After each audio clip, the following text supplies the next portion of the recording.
What's up, man? Come on in.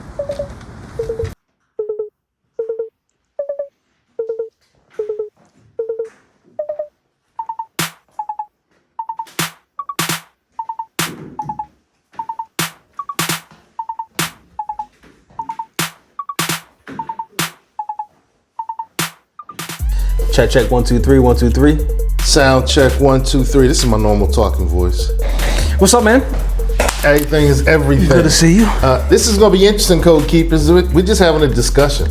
One of the things that we've discussed so very often is the misconceptions that a lot of us come into business with.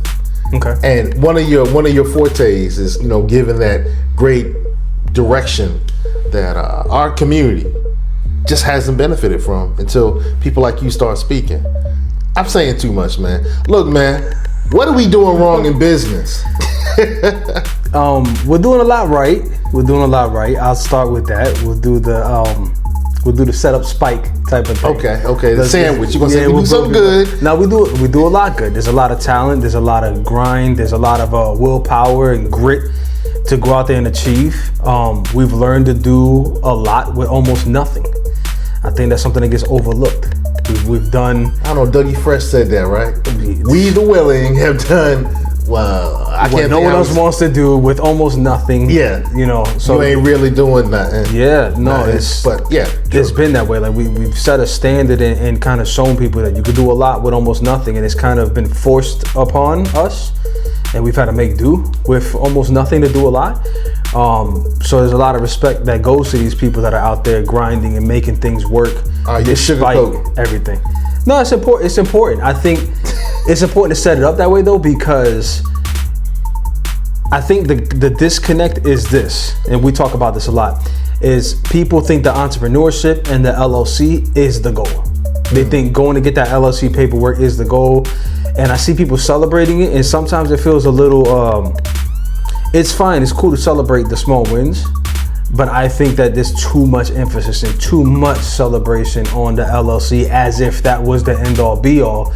And that's really even before the beginning of the real work that you're about to go into. Like that's not even, I don't even want to say that's step one. Like that's just so, to me, it's so minor to go get that LLC paper. Like you go pay $100. Like if you're in the state of Virginia, you go to the Virginia State Commission website and it's $100. You go put your $100 and they send you your PDF right there immediately. Right. And I see a lot of people like, yes, I got the LLC and now I'm gonna go get loans and all this stuff. And it's like, no, there's a lot of work that goes into this. And I'll remind people, like, don't think you're gonna work 40 hours for somebody else and then work 5 hours for yourself and think you're gonna make the same amount of money. Like, I don't understand that. I don't get why people will step into entrepreneurship and then give up and say, well, I had to, go back to the 9 to 5 because I just wasn't making enough money because I wasn't earning the same. And it's like, well, did you give it 40 hours? Did you even give it 30 hours a week? Did you give it 20? So that's where the lacking comes in. That's the mentality piece I think we should really dive into today.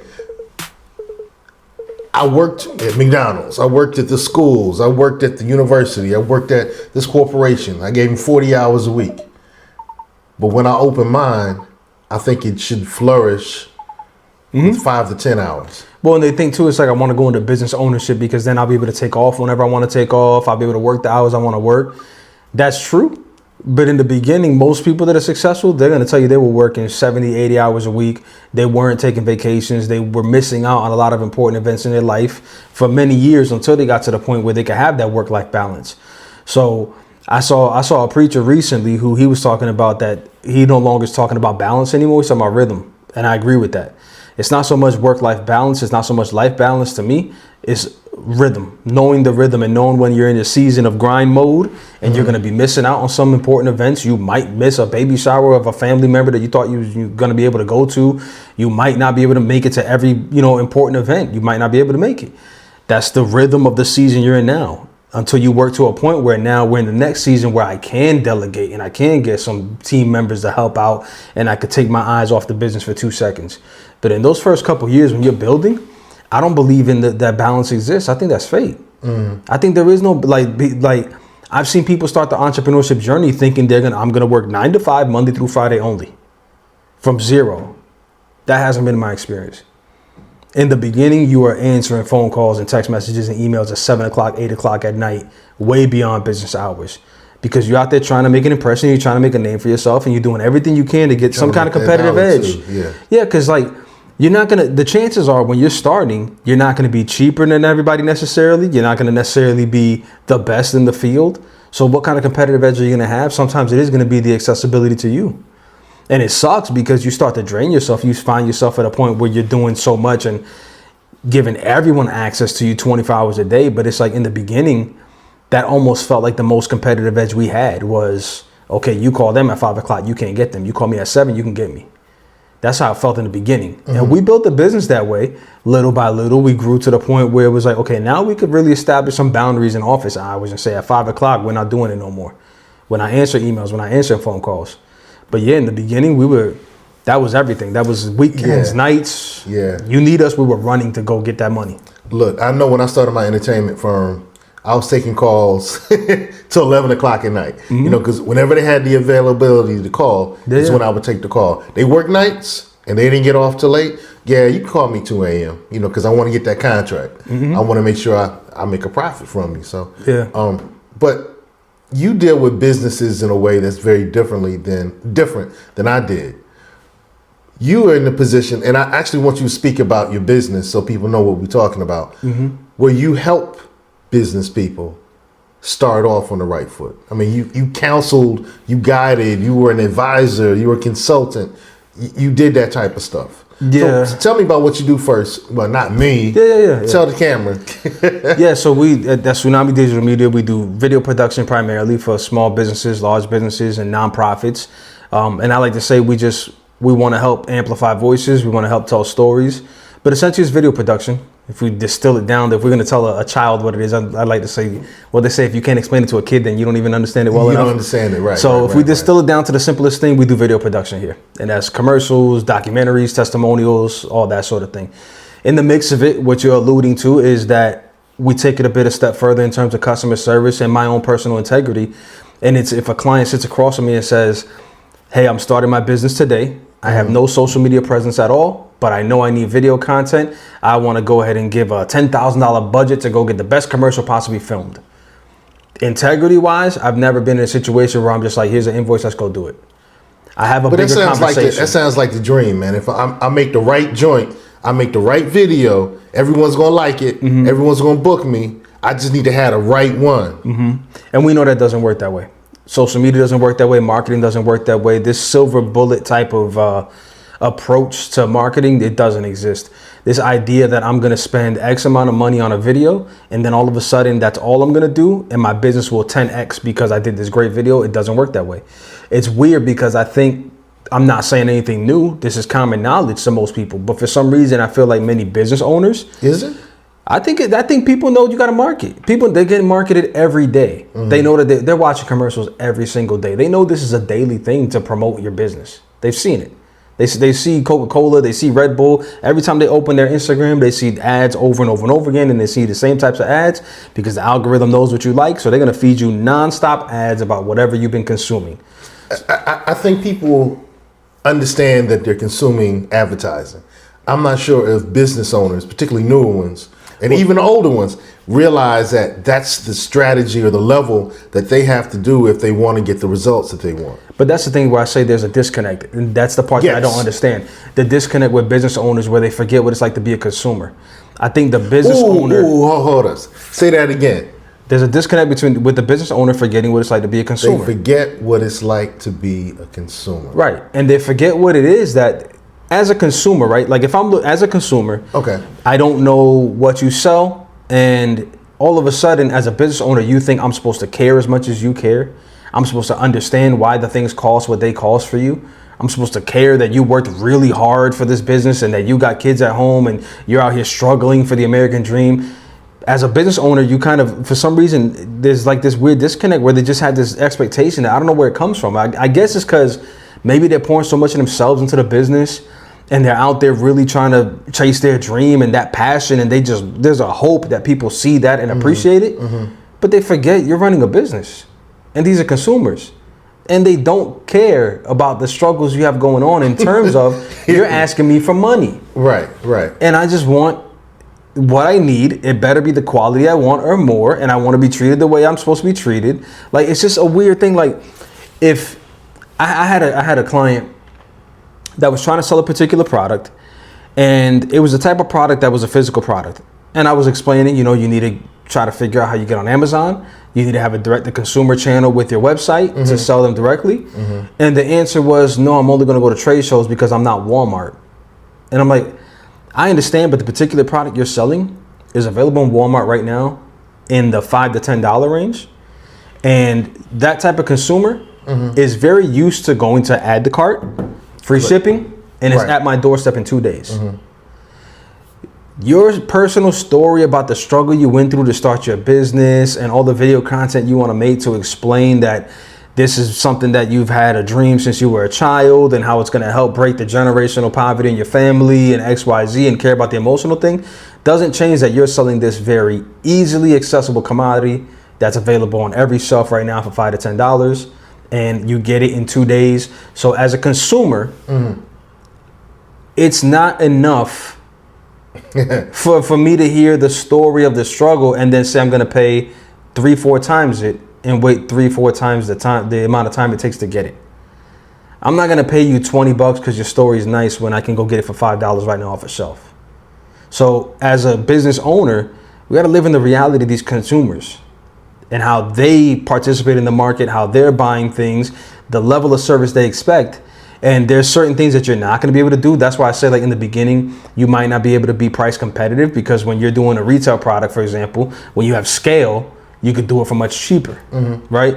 So if you're selling a actual physical product, it's going to be difficult to try to compete with larger companies that could just make it in mass and sell that thing at bulk for, cents on the, whatever it is, versus you got to buy a little quantity for your products or your materials, and now your cost is way higher, right? So everybody's situation is a little different, but it still doesn't change the reality of the consumer. You got to know your market, and you got to, and I say you just in the general sense, everybody's situation is a little nuanced and different, every business. So this doesn't apply to every business. I don't want people to hear it and say, well, in my industry over here, there's no, it's nuances to everything, right? But in the general sense, you should have a market understanding and remove your feelings from it. And the attachment you have from your story, your passion, your parents' background that led you to get to here, remove that and understand we're in business. Leave the feelings at the door to the side for a second. Like, I like that. Remove your feelings. Remove it for just 2 seconds. Like, tell your story. Like, by all means, tell your story. But there's just this weird entitlement, bro. There's like an entitlement where it's like, oh, I struggled and other people are more successful and I perceive they have it easier than me. Therefore, you should be willing to spend way more money with me versus just going the convenient route. And a lot of times they get treated better. That's the thing. A lot of times they get treated better. It's so many times. Like, I've had people tell me. So I'm Puerto Rican, and I've had many people tell me I needed to support other Hispanic businesses by nature of them being Hispanic. And I've told them, why I don't go to this particular Hispanic business? Because when I went there, I was treated poorly. I'm not. Why do I have to pay more just because we're of the same race, the same ethnicity? Why do I have to just accept lower quality service because we're the same race, the same ethnicity? Why? And I'm sure they had no answer to that. Well, the answer to it most of the time is, well, you got to understand that they're starting out. And I'm like, yeah, but please and thank you is free. Showing up on time is free. Oh, hold on. Please and thank you is free. Please and thank you is free. Showing up on time is free. Yeah. Being a person of your word is free. Having your doors open when you say your doors are going to be open at 9. You need to be open at 9. Right. You said you're going to get it back at 3. In 3 days. It better be 3 days. Those are things that are free. Right. I'm not talking about the things where there are other things that you might have to deal with. Maybe a place isn't staffed up. I don't know if we talk about a restaurant, maybe they're not staffed up because the business is small and you might have to wait a little longer. Maybe that's different, right? There's nuance to these conversations, but accepting that a person's not going to be held accountable to their word because they're a minority. Nah, I'll go get treated bad I'll spend less money to get treated bad. I don't have to pay a premium to be treated poorly. You know what I mean? I kind of. You just kind of reminded me of something. I went to this restaurant, great black-owned restaurant, right? Really great quality customer service. And one of the things that floored me is when we got there, like, hey, it's going to take us a little longer to, prepare what you ordered. So we have some other things that we've been trying out. We'd like for you to sample them and give us your feedback. So while we're waiting on our order, they gave us some other stuff to try, just small samples. It wasn't anything that was robust. It wasn't a full plate. It was little bites. And they're like, hey, tell us what you think about it. So, they came back around and they wrote down what we said and things of that nature. And then our stuff came out. So it took longer rather, than it would normally. Mm-hmm. But I had a great experience. And I connected and I engaged with them. And I walked away from that restaurant thinking, man, if more of our businesses did that, like if I know there's going to be an inconvenience, that I overextend myself, that I overserve you. If I know there's going to be an inconvenience on this part, then I've already 10x'd the customer experience. And I think what you're saying there is, if our businesses, it might be the Latino businesses, it might be the Black-owned businesses, if our businesses would take that into consideration, that there's going to be some areas where we lack, so we need to overserve in other areas to make sure that the customers have a great experience, so they don't mind paying the surcharge it takes to run our businesses. Mm-hmm. I love that, man. I love that. Yeah, I don't get why that perspective is lost, and I wish, I don't say it to down people. It's just to give them perspective, to remind them about what it's like to be a consumer. Like, we're not going to pay a tax just to do business with people that look and speak like us. Like, we still got to be treated. Here's the thing that throws me off, Seko. We're only asking for the bare minimum. You know what I mean? Like, we're talking about just the standard of, like, we'll use the restaurant example. We'll stay there because it's very easy to understand. Mm-hmm. We're talking about, I go to a restaurant, the food should be hot when it comes to my table. There's not it's cold and you should understand because you're Puerto Rican. Mm-hmm. No, I shouldn't. Like, I'm paying full price. Right. I'm giving you what you asked for. Right. My money's not like that's confusing to me. It's like, you said that the chicken and rice is going to be $20 a plate. Fine, I'm here. Let's go.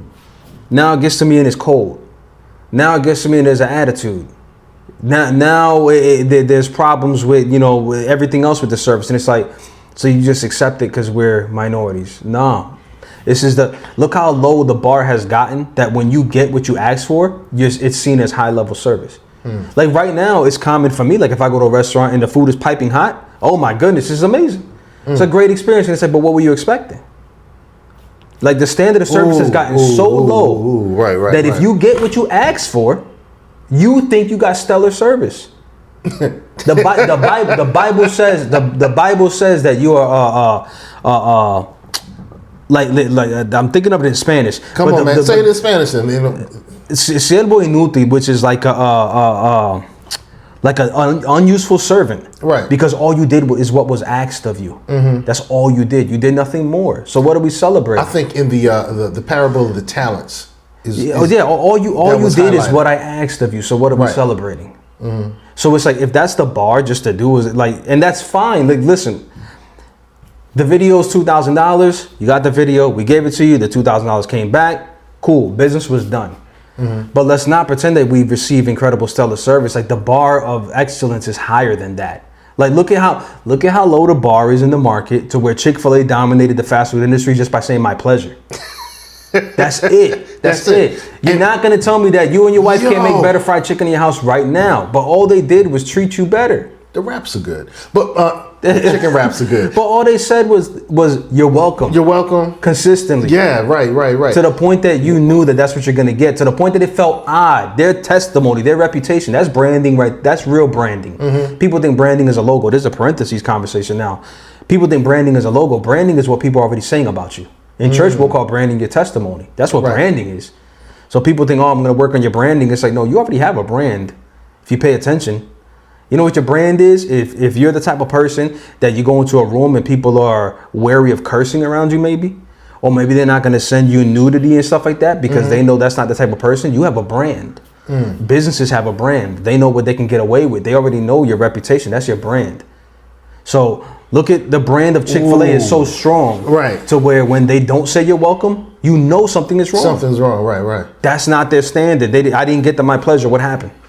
You know, I've often wondered why their competitors haven't upped the ante in customer service. But you know what they did? Right now you go to McDonald's and they say my pleasure when they say my pleasure. I did start hearing that. And they think, but it's new.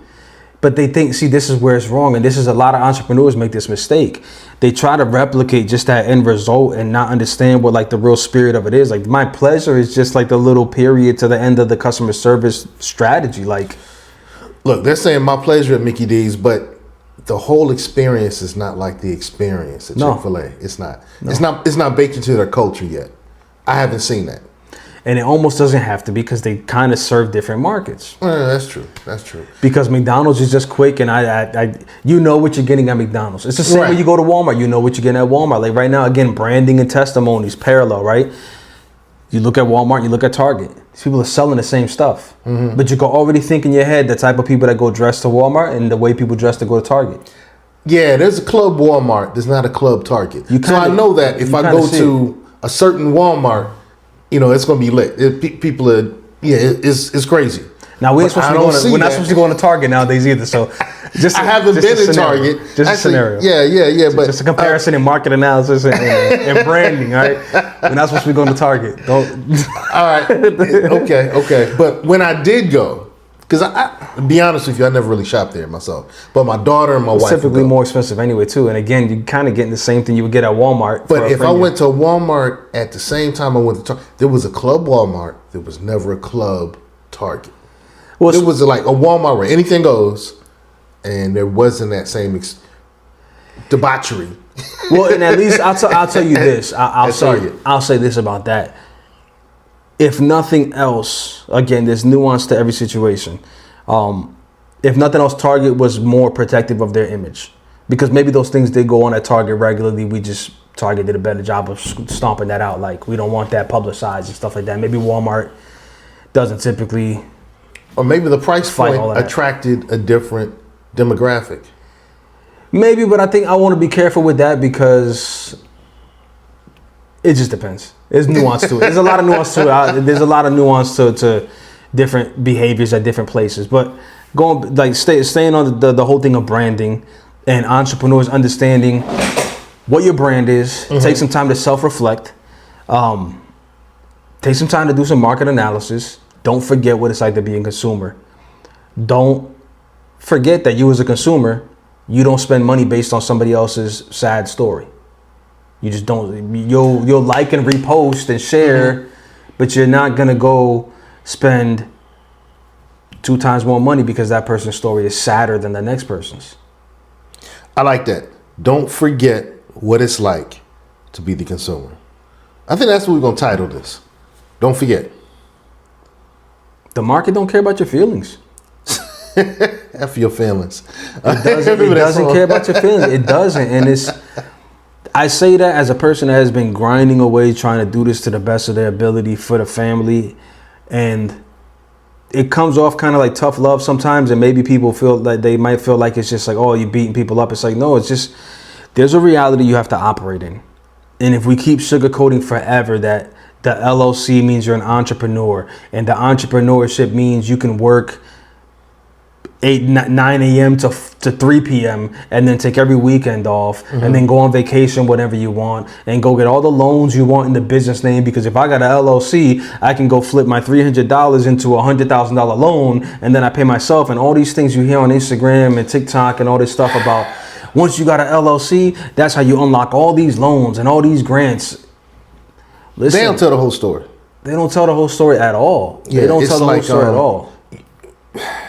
You know, I have a disc jockey company, and I would sit down with brides and grooms to be, and invariably, a lot of the grooms would say, "Yeah, whatever she wants, you know, happy wife, happy life," and I would say, "That's half the story." And they would look at me like, "Huh?" And of course, the brides weren't really happy that I was saying this, but the truth is, you know, if the husband isn't happy, there's going to be problems. In most cases, if the husband's not happy, there's going to be a side piece.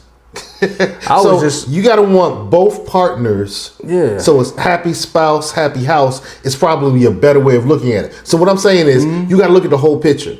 A lot of times when people, because, I help people get business credit and, fund their businesses, they don't realize opening the LLC will be a gateway to you to get some funding. But ultimately, the bank wants to see that you're making a profit.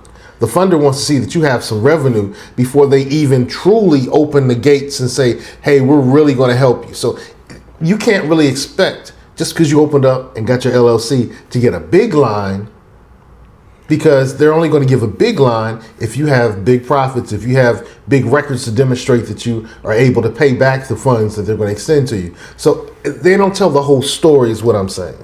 Right, 100%. And I don't know where this narrative came from, where like the LLC means you can walk into a bank and ask for a loan, because speaking only from my experience, in the beginning, when your business is not making X amount of, thousands of dollars, and you don't have that track record, and you're really just cash apping it or whatever, that's great. You have an LLC paperwork there, Tony. I'm still going to need to check your personal credit score.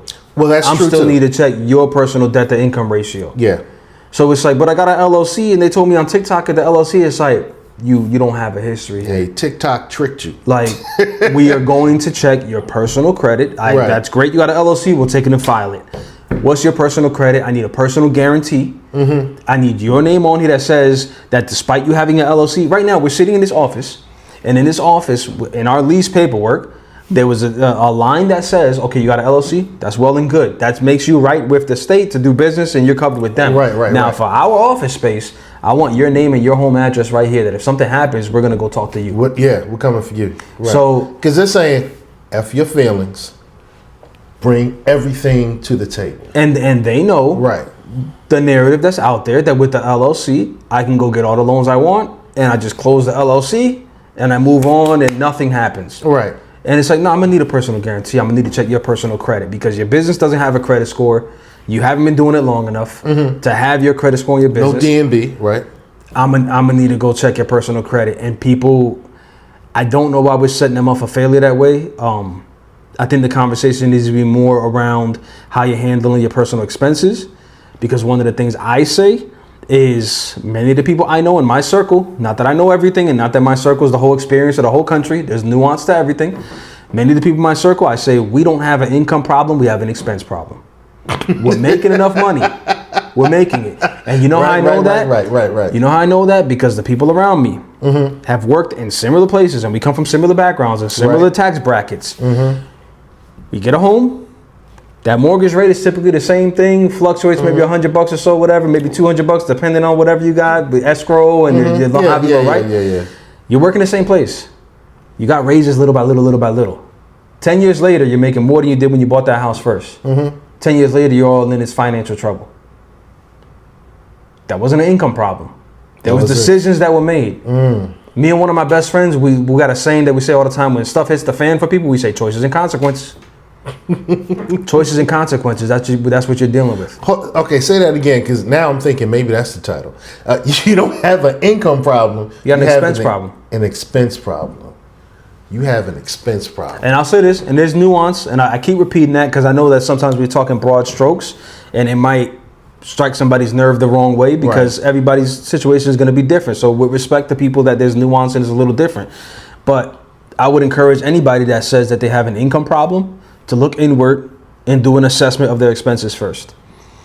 This is just smart thinking. I think it's just wise to look at, like, if it's like businesses got cash flow problems, families got cash flow problems. What's happening here? Where's the money going? Where are we bleeding money?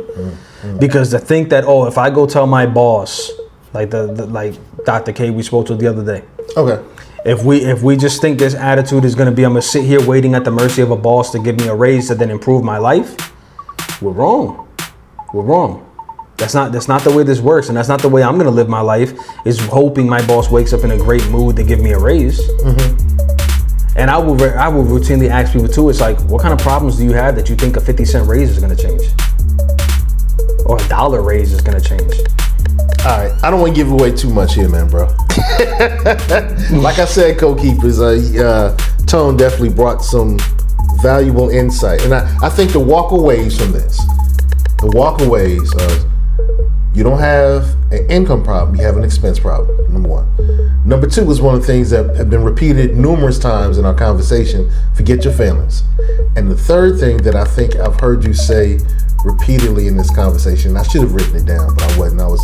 We were just talking. Don't forget what it's like to be a consumer. Don't forget what it's like to be the consumer.